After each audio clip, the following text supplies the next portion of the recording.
Merci à tous de nous avoir rejoints pour cette présentation de l'AMI, valeur et acceptabilité des actions préventives pour limiter l'utilisation des produits phytopharmaceutiques en agriculture. Donc, cet appel est lancé par l'axe recherche, innovation, formation de la stratégie Ecophyto 2030 et donc via les ministères donc, de la santé, de l'agriculture, de la transition écologique et de la recherche et le CSORI, donc le Comité scientifique d'orientation, recherche et innovation. Et donc aujourd'hui, on va commencer. Je donnerai la parole à Marie-Camille Soulard, qui est copilote ministérielle pour le ministère de la Transition écologique, pour présenter les enjeux de l'appel en faveur donc d'Ecophyto.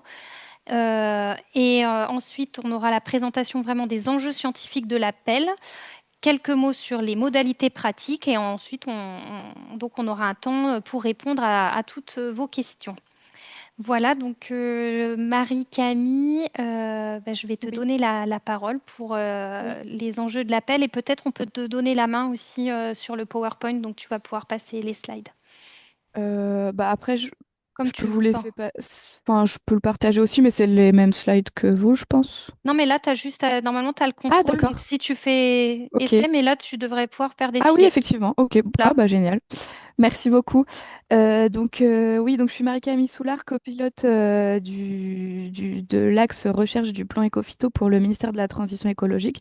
Et je vais juste vous présenter un peu le contexte dans lequel du coup est lancé cet appel pour les politiques publiques. Donc, pour rappel, le plan, enfin, Ecophyto, c'est une politique publique qui a évolué au cours du temps. Donc là, on est à la quatrième version d'Ecophyto avec la stratégie Ecophyto 2030 qui a été publiée en mai 2024. Et donc, cette stratégie est copilotée par quatre ministères. Donc, le ministère de la Transition écologique auquel j'appartiens, et puis aussi le ministère de l'Agriculture, bien sûr, le ministère de la Santé et le ministère de l'Enseignement supérieur et de la Recherche. Et donc, l'objectif désormais pour la stratégie Ecophyto 2030, c'est que l'indicateur donc HRI1 atteigne moins 50% à l'horizon 2030 par rapport à la moyenne triennale sur 2011-2013. Et donc, en fait, rapidement, cette stratégie Ecophyto 2030, donc un peu à l'image de ce qui existait avant, mais donc elle comporte cinq axes dont le premier axe qui concerne un peu la recherche et innovation avec le PARSADA, donc le plan pour anticiper le retrait de substances actives et se préparer voilà, au retrait européen de substances actives, et aussi un axe un peu plus global, l'axe 4 ici, sur la recherche, innovation, formation. Et donc nous, l'appel à manifestation d'intérêt qui nous réunit aujourd'hui, il a été lancé dans le cadre de cet axe-là. Euh,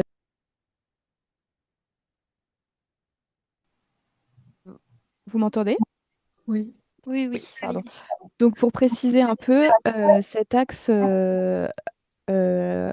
par rapport au plan Ecophyto qui existait avant, il réaffirme bien le rôle central pour Ecophyto de produire et diffuser de nouvelles connaissances. Et donc avec une équipe d'animation, notamment Caroline, Sonia et Romain qui sont là aujourd'hui, et le comité stratégique d'orientation, recherche, innovation, formation, dont il y a plusieurs membres qui sont présents aussi aujourd'hui. L'objectif, c'est de concevoir, organiser, suivre et valoriser des dispositifs de recherche, donc notamment des appels à projets ou appels à manifestation d'intérêt, enfin pour nous c'est un peu pareil, pour mobiliser et structurer l'écosystème de recherche, innovation, formation et produire des connaissances utiles pour atteindre les objectifs d'Ecophyto.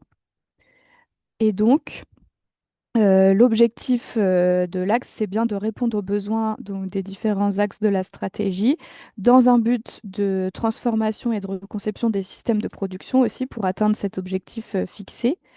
Voilà, il y a un objectif de pilotage transversal Ecophyto REI à l'échelle du plan. Et dans Ecophyto 2030, donc depuis 2024, on essaye d'intégrer un lien plus fort avec les aspects de formation qui auparavant étaient un peu plus éloigné de ce qu'on faisait, enfin, c'était plus siloté. Et là, on essaye de plus intégrer ces aspects. Donc ça, bon, c'était juste une slide pour vous représenter un peu ce qui est couvert par cet axe 4. Donc nous, là, on se place plutôt dans la partie recherche. Et donc, concernant l'appel là, à manifestation d'intérêt, donc il comporte plusieurs enjeux pour les politiques publiques. Donc, d'abord, c'est d'enrichir des connaissances qui ont déjà été acquises par des travaux de recherche récents qui se sont saisis des enjeux du plan Écophyto, donc de réduction de l'usage et des impacts des pesticides, en investissant du coup des verrous sociotechniques non encore explorés. Donc, il y a une petite liste de certains des travaux là qui nous ont inspirés, notamment pour cet appel. Et c'est un appel qui cible en priorité l'agronomie et les sciences humaines et sociales. Donc pour répondre à deux questions, donc comment évaluer de façon multicritère les coûts et les bénéfices des situations qui mobilisent le préventif dans les systèmes et, en n'utilisant pas donc de produits phytopharmaceutiques de synthèse. Et la deuxième grande question, c'est quel est le processus décisionnel des agriculteurs en matière d'adoption ou d'investissement face aux alternatives au PPP, notamment les actions préventives du coup. Donc ça, c'est un peu deux questions qui nous intéressent aussi au niveau des ministères. Et donc, il en découle des attendus qu'on a pour les projets qui vont être sélectionnés dans le cadre de cet appel, qui seront donc de produire des outils d'analyse multicritères pour estimer les gains du préventif par rapport au curatif, notamment, enfin la balance coût-bénéfice. Et on attend aussi que les projets puissent produire des recommandations pour les acteurs de la chaîne de valeur agricole, les acteurs territoriaux et les politiques publiques, donc afin d'améliorer l'acceptabilité des démarches préventives ou des démarches préventives, où on attend aussi des recommandations d'évolution réglementaire si possible. Donc voilà, je crois que c'est tout pour moi et je vais laisser la parole donc oui, voilà, au CSORI, donc notre comité scientifique, avec Laurent Parot et Élise Pelzer qui vont vous présenter plus en détail l'appel au niveau de ces enjeux scientifiques. Oui, donc bonjour à tous. Donc effectivement, l'appel à projet a été préparé par plusieurs collègues du CSORI. Donc c'est Laurent et moi qui présentons, mais les collègues seront appelés aussi à répondre aux questions en fonction des différentes questions que vous pourrez poser. Donc les deux objectifs, Marie-Camille les a déjà dit, mais c'est d'une part évaluer les valeurs des actions préventives, c'est-à-dire qui n'utilisent pas de produits phytopharmaceutiques, et ce en comparaison des valeurs des actions curatives. Et puis un deuxième objectif, c'est d'identifier les freins techniques et socio et économiques et leur mise en œuvre selon la généricité ou la spécificité de ces leviers mis en œuvre. Alors, on va recadrer un peu. Il y a quelques définitions qu'on a voulu clarifier dès le début de l'appel à projet et qu'on rappelle ici. Donc, ce qu'on appelle action préventive ou prophylaxie, c'est en gros toutes les pratiques ou leviers qui permettent de prévenir ou de réduire l'arrivée ou la propagation des bioagresseurs. Donc, par bioagresseurs, on entend maladies ravageurs et adventices.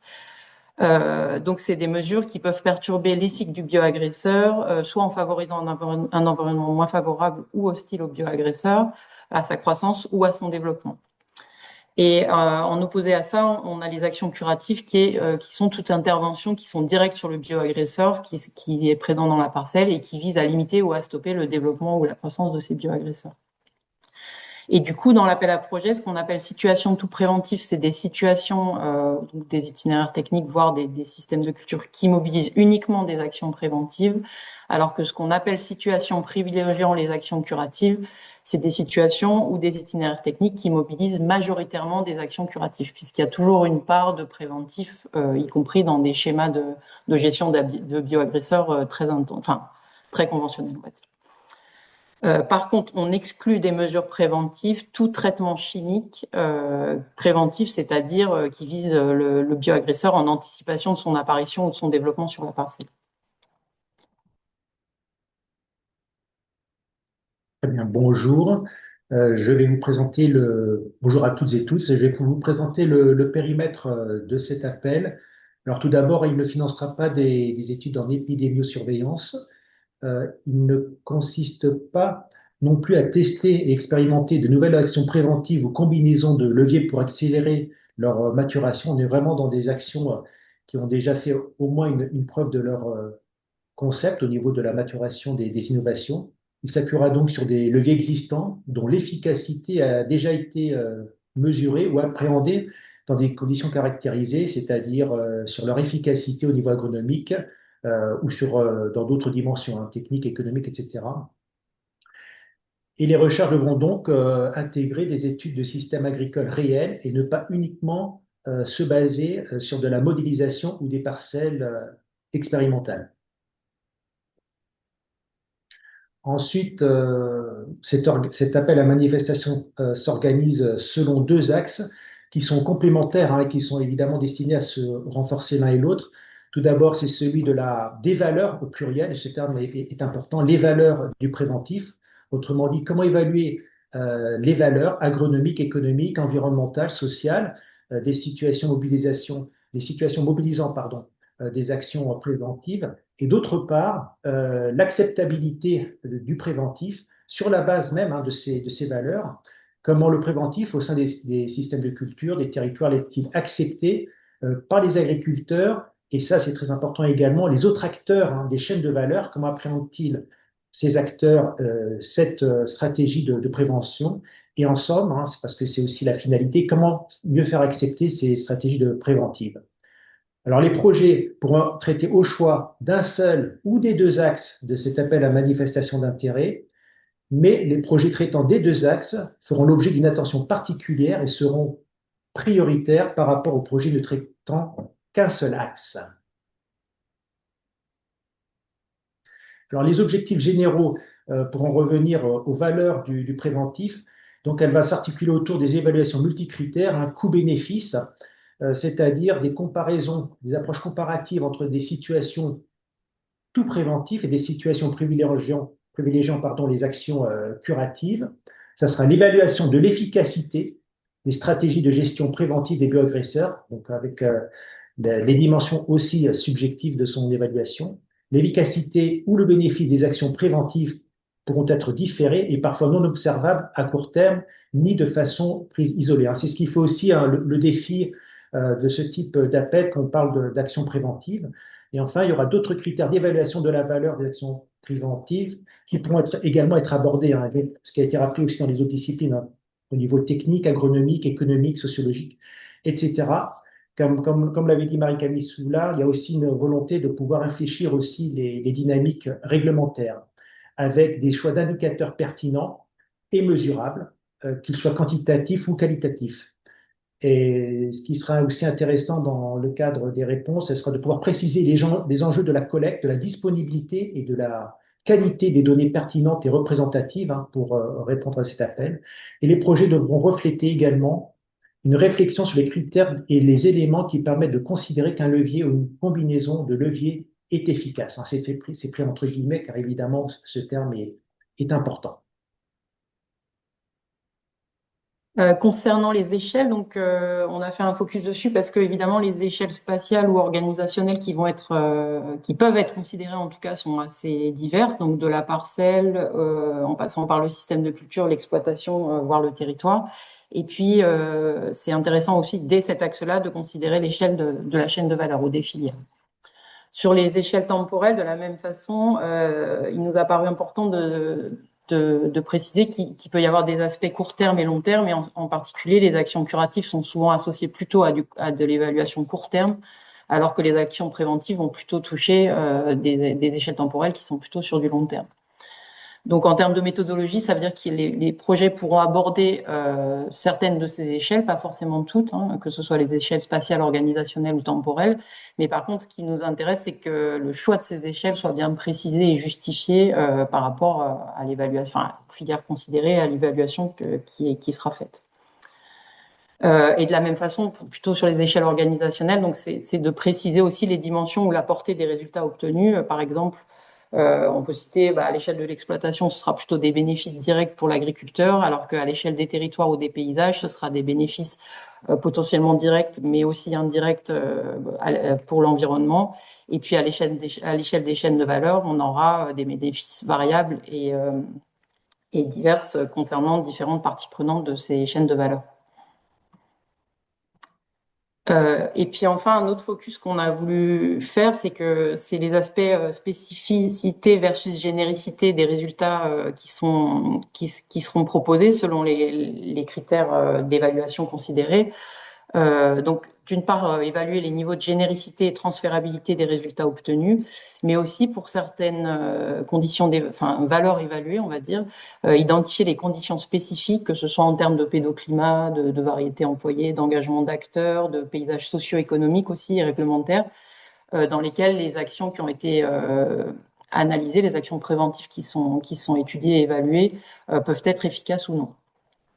Donc finalement, en reprenant aussi les points précédents, ça veut dire qu'il faut bien préciser les leviers testés, leurs interactions, leur portée générique ou leur spécificité en la caractérisant, la dépendance aussi au contexte qui soit pédoclimatique, système de culture, paysage socio-économique ou réglementaire. Sur cet axe 1, donc on a mis quelques exemples de questions de recherche, il y en a plus dans le texte.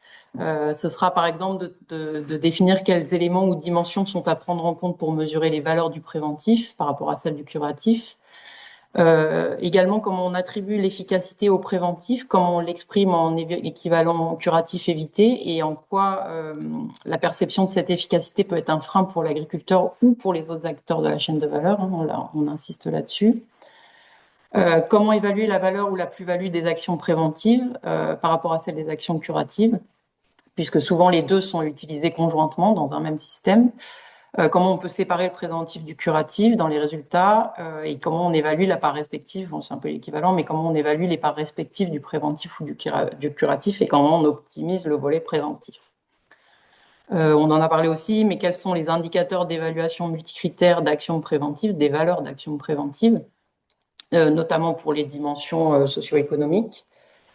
Quelles sont les données à recueillir? On en a parlé aussi. Quelles données à recueillir pour vérifier la transposabilité des résultats ou des méthodes? Comment on envisage les dispositifs collectifs de production de données, par exemple? Et puis, quelles métriques et dispositifs sont à mettre en place pour mesurer les avantages relatifs des pratiques préventives par rapport aux pratiques curatives dans des contextes variés? Et donc, ça, c'était pour la partie, effectivement, sur les valeurs du préventif. Là, on aborde les questions relatives à l'acceptabilité des stratégies préventives, des innovations préventives. Et donc, il y aura plusieurs éléments à prendre en considération, c'est-à-dire, dans un premier temps, l'acquisition de connaissances sur la façon dont les pratiques préventives sont acceptées et utilisées ou non par les agriculteurs, ou comment elles sont promues, encouragées ou non par les autres acteurs de la chaîne de valeur agricole et du territoire, ce qui inclut également les acteurs politiques. Et le deuxième point, c'est l'identification des éléments et des facteurs qui peuvent influencer cette acceptabilité afin d'en faciliter la mise en œuvre, les freins, les leviers à l'adoption de pratiques préventives.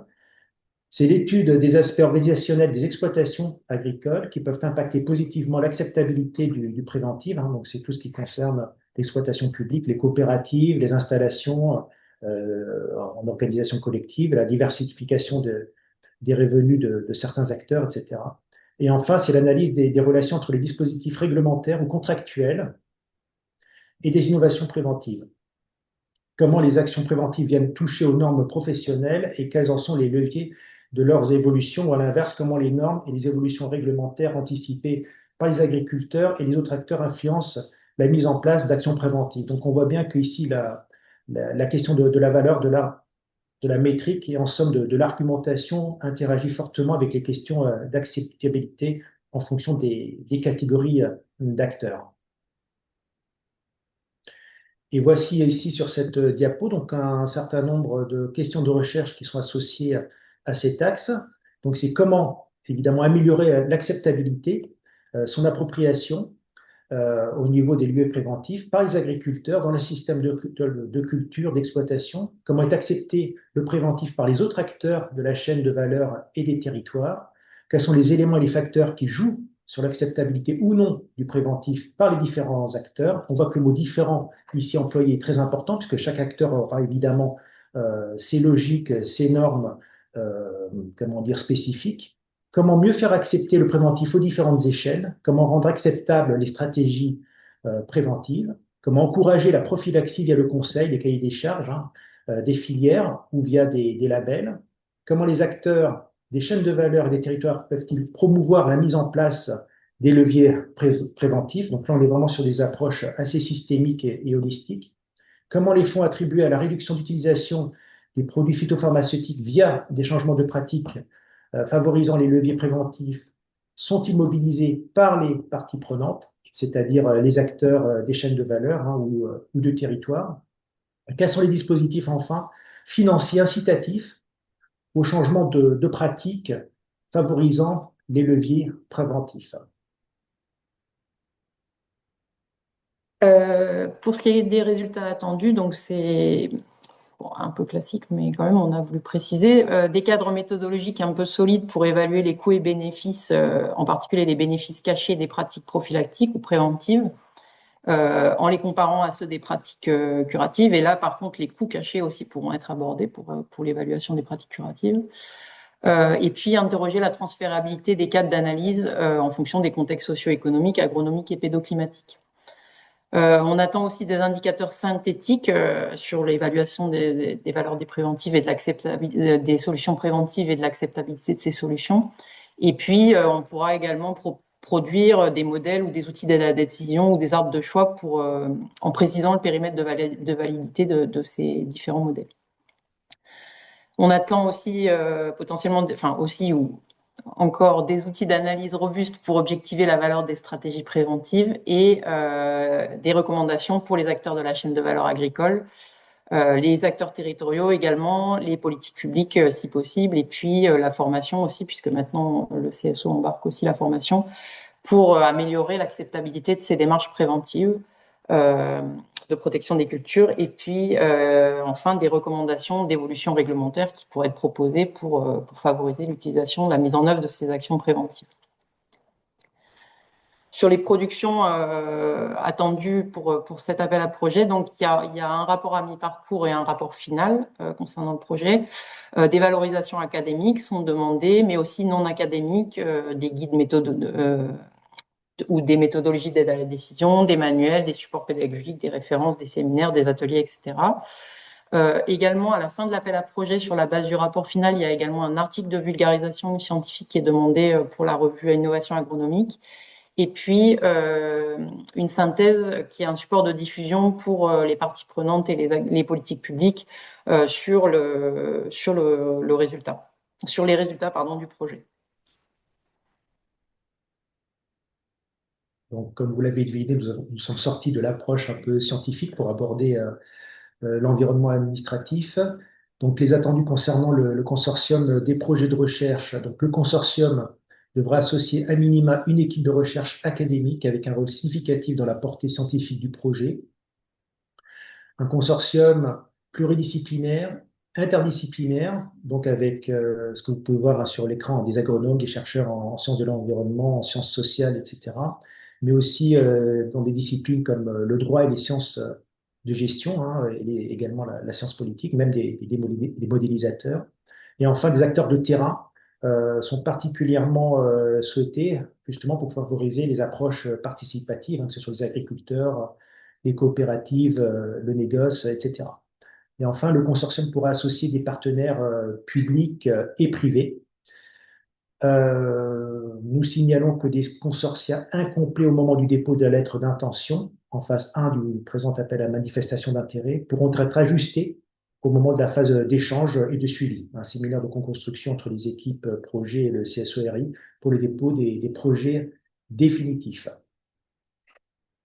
Donc, à ce stade, je ne sais pas si on passe la main peut-être à Sonia qui souhaite compléter, sinon je peux continuer sur ce qu'on voit sur l'écran.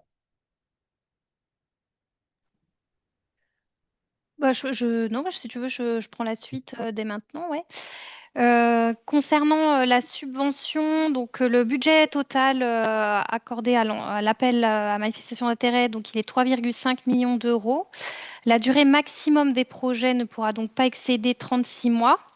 Et la subvention maximum par projet ne peut pas excéder 500 000 euros, sauf dans le cas voilà, où on pourrait avoir besoin quand même de dépasser ce plafond à 800, jusqu'à 800 000 euros si bah, notamment voilà, les projets doivent traiter des deux axes et que au moment du dépôt de la lettre d'intention, on se rend compte que on doit rapprocher des consortiums, etc. Donc ça pourra être laissé à l'appréciation du CSORI.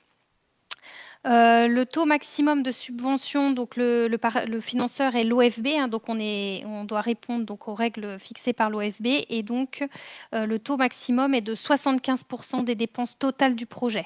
Donc là, vous avez l'annexe 2 au niveau des dépenses éligibles qui vous précise un petit peu tout cela, et même vraiment plus globalement, le programme d'intervention de l'OFB est aussi à disposition. Vous verrez dans le texte de l'appel à projet, vous avez le lien pour vous y référer. Important quand même aussi à noter que les thèses ne peuvent pas être financées donc, dans le cadre de cette AMI. Voilà. Donc, pour rappel vraiment des modalités pratiques, donc le calendrier que vous retrouverez aussi dans le texte de l'AMI. Donc là, aujourd'hui, c'était donc le webinaire de présentation et on attend les lettres d'intention au plus tard pour le 16 mai 2026. Elles sont donc à déposer. Vous verrez, vous avez le lien donc dans le texte sur la plateforme Démarche simplifiée. Ensuite, il y aura donc la phase d'évaluation de ces lettres d'intention et on organise, donc ça ne fait pas vraiment partie du processus de sélection en tant que tel, mais les porteurs de projets dont les projets auront été sélectionnés au moment des lettres d'intention pourront échanger lors d'un séminaire avec les membres du CSORI pour poser des questions qui leur permettent d'affiner, de construire vraiment, d'aller vers le projet complet. Et le projet complet, on attendra donc le dépôt au plus tard le 23 octobre 2026. Ensuite, on aura les phases d'évaluation et de conventionnement. Donc le conventionnement n'aura pas lieu avant l'année 2027, voire oui, vraiment premier trimestre 2027. La lettre d'intention, donc, qui est la première étape donc pour le 16 mai. Son contenu, vous allez le voir, hein, mais on demande un objectif détaillé qui argumente le positionnement du projet donc, par rapport à l'AMI, l'originalité et le caractère novateur du projet. Est-ce qu'il y a eu est-ce que ce projet fait des liens avec d'autres projets passés ou déposés, hein, y compris en dehors d'Ecofito? De bien poser les questions et hypothèses scientifiques que le consortium se propose de traiter, ainsi que la méthodologie mise en œuvre. Quels partenaires, compétences, moyens humains et globalement la structuration du consortium donc, est proposée. Les résultats attendus, quels donc, livrables et valorisation est envisagé pour le projet. Quels objectifs, quels apports, en tout cas pour répondre aux objectifs de la stratégie Ecofito 2030, et puis les références bibliographiques.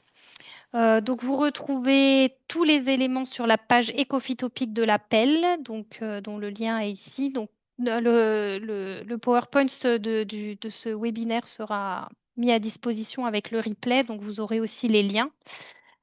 Et puis, pour toute question administrative ou financière, dans un premier temps, normalement, il y a pas mal d'informations dans l'annexe 2 et dans la FAQ qui sont disponibles avec le texte de l'AMI. En général, on a quand même synthétisé les principales questions qu'on a assez régulièrement. Mais si jamais vous ne trouvez pas réponse à vos questions, restez pas bloqués, n'hésitez pas à nous contacter, donc à équipe animation Ecofito, et on sera réactif pour vous répondre, ou en tout cas pour demander aussi des compléments à l'OFB si vous ne trouvez pas. Voilà, je crois qu'on a fait le tour pour la présentation et bon, on a un temps pour maintenant répondre à toutes vos questions par rapport donc à cette AMI.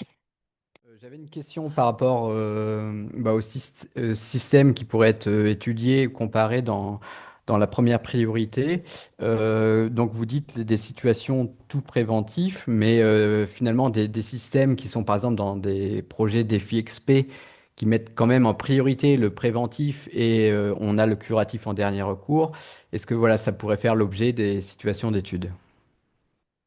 Moi, je peux démarrer une réponse, puis vous m'aidez. On a eu pas mal de débats sur ces questions de situation préventive versus curative.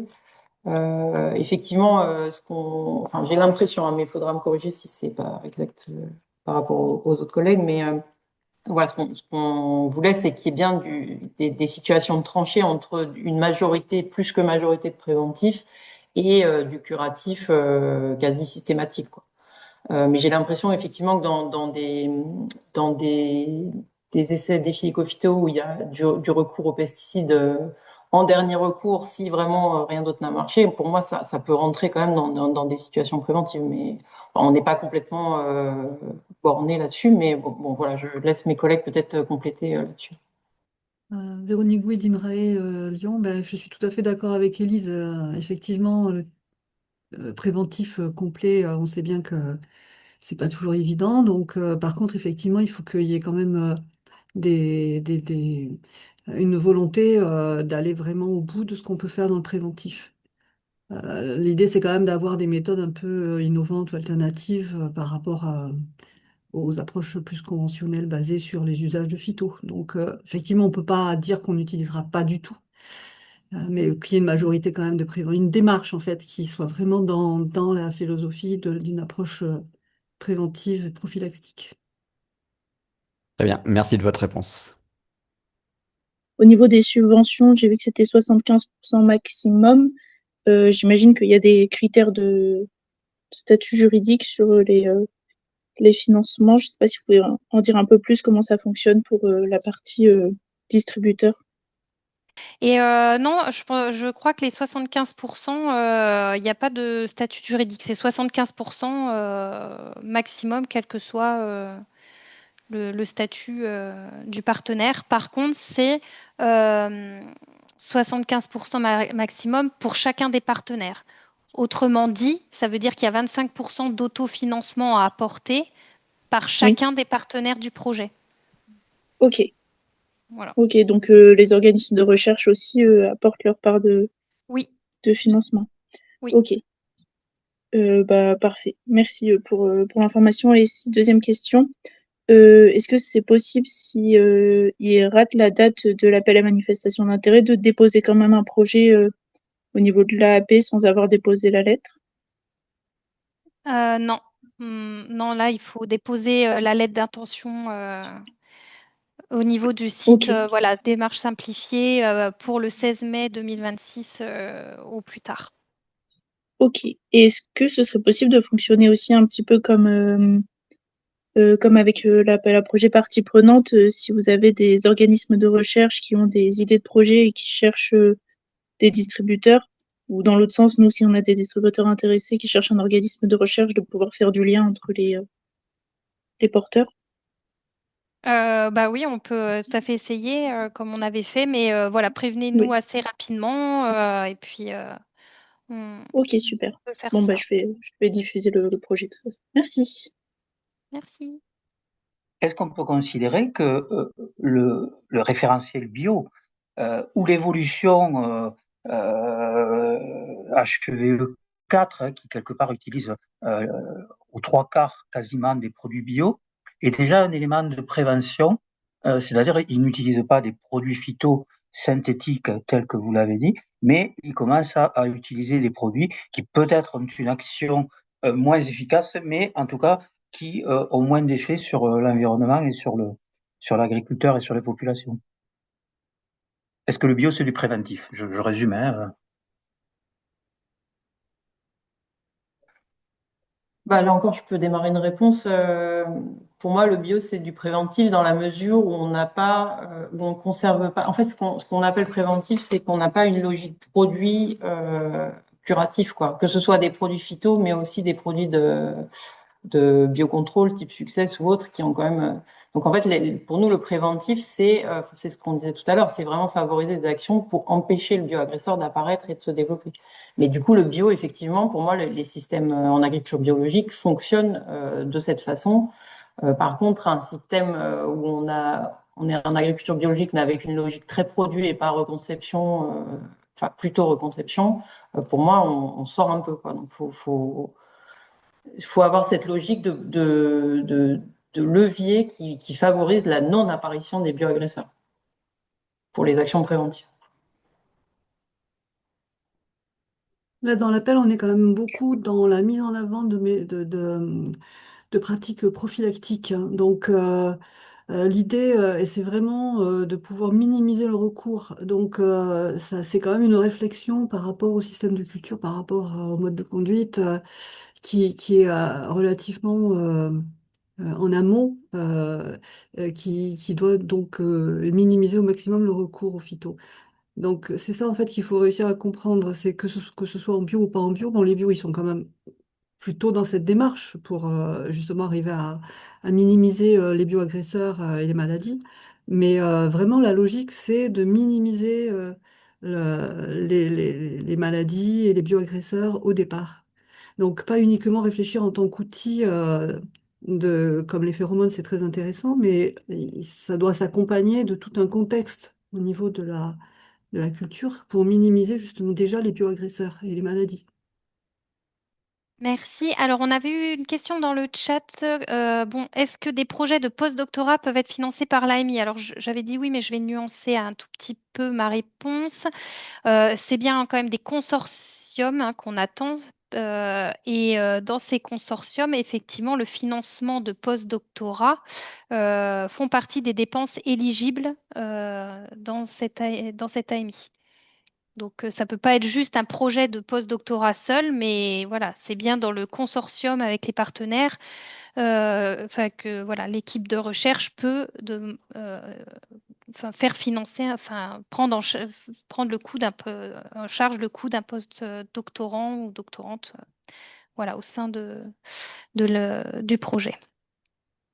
Et puis, on a une autre question. Est-ce qu'il y a un minimum d'agriculteurs à suivre? Et la réponse est non. Est-ce qu'il y a une obligation de trouver des parcelles qui font du curatif pour comparer ou est-ce que en fait c'est plutôt par rapport au changement de pratique? Enfin voilà, est-ce il y a cette obligation? Parce que dans notre cas, par exemple, c'est déjà il n'y a pas beaucoup de parcelles, mais de production, mais encore moins de gens qui ne font pas du bio ou qui sont vraiment dans du curatif. Si je peux apporter peut-être une petite partie de réponse, parce que c'est une question, je pense, importante dans les dispositifs expérimentaux. Euh, Dans certains cas, peut-être que ça peut ne pas être nécessaire, Mhm. c'est-à-dire, de facto, on n'utilise pas de produits phytopharmaceutiques parce que c'est quand même l'objectif principal hein, de réduire la dépendance aux phyto. La question peut être comment réduire, par exemple, la pénibilité du travail, si elle existe. Parce que parfois, la problématique peut être sur ce point-là. Après, en termes de données, on n'attendait pas forcément des comparaisons Ok. basées sur l'expérimentation. C'est-à-dire qu'on peut aller chercher des données de pratiques, mettons, conventionnelles, issues, je sais pas quoi, d'Agreste ou autres, comme on peut aussi, côté action préventive, aller chercher des données chez les agriculteurs, par des tracts ou des choses comme ça.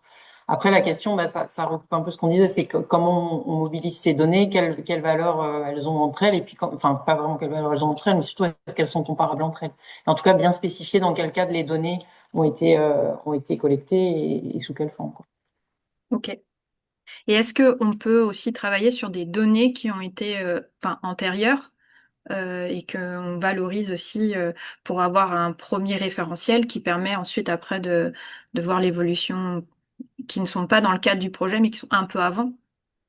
Oui, au contraire, enfin, Ok. c'est aussi ce qu'on disait, de ne pas mettre en place des nouvelles expés pour tester de nouveaux leviers. Toute Non, donnée voilà, c'est ça. existante, capitalisable sur des projets anciens. Justement, l'idée là, c'est vraiment de voir comment on peut transformer l'essai, en gros, sur ces données qu'on pourrait avoir sur des actions préventives versus du curatif, comment on peut valoriser l'acceptabilité de ces actions-là. Donc avec des données existantes et passées, oui. D'accord. Parce que ce qui peut être intéressant, effectivement, dans les projets, c'est de les positionner dans des stratégies à 5, 10, 15 ans, et voir comment ils se positionnent dans des trajectoires. Ok. Merci beaucoup. J'avais une question plutôt côté administratif et financier. J'ai cru comprendre que les salaires des permanents n'étaient pas éligibles, mais le CIRAD étant un EPIC, est-ce qu'il est possible que enfin, c'est différent, on n'est pas les chercheurs ne Non, sont pas financés par l'État. Donc, je voulais savoir. non, Euh, malheureusement, les EPIC, enfin les salaires des EPIC ne sont pas pris en charge, ne sont pas partie des dépenses éligibles, en tout cas pour qui peuvent entrer dans la subvention. ok, même s'il n'y a pas de subvention, enfin, c'est pas subventionné directement, enfin, c'est pas fléché directement par la subvention de l'État, c'est pas possible. Bah non, dans les règles Ok, ouais, malheureusement, dans les règles, dans le règlement de l'OFB, c'est pas possible. Ouais. d'accord. Merci beaucoup. Ah, et juste, pardon, excusez-moi, ça peut quand Mais même être remis en cofinancement, du coup. voilà, tout Enfin, à fait. Mm, tout à ok, fait. merci.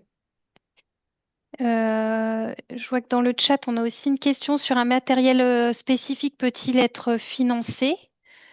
Euh, oui, enfin après, je ne sais pas ce qu'on entend par matériel spécifique, mais dans l'annexe, en tout cas, vous allez trouver un petit peu le détail par rapport à ça. Donc, euh, bah, en tout cas, je dirais que oui, ça dépend après, enfin, des coûts aussi et de l'amortissement de ces choses. Ça dépend, voilà, du coût. En tout cas, tout ce qui est achat de petits matériels inférieur à 1 600 euros, c'est tout à fait possible. Oui. Euh, et ensuite,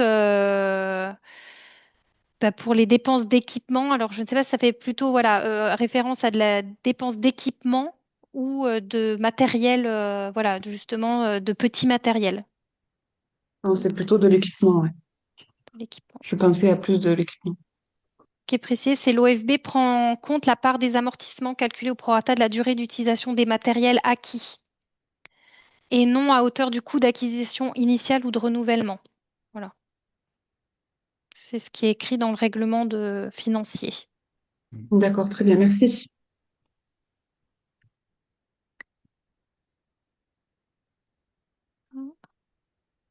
Est-ce qu'on a d'autres questions?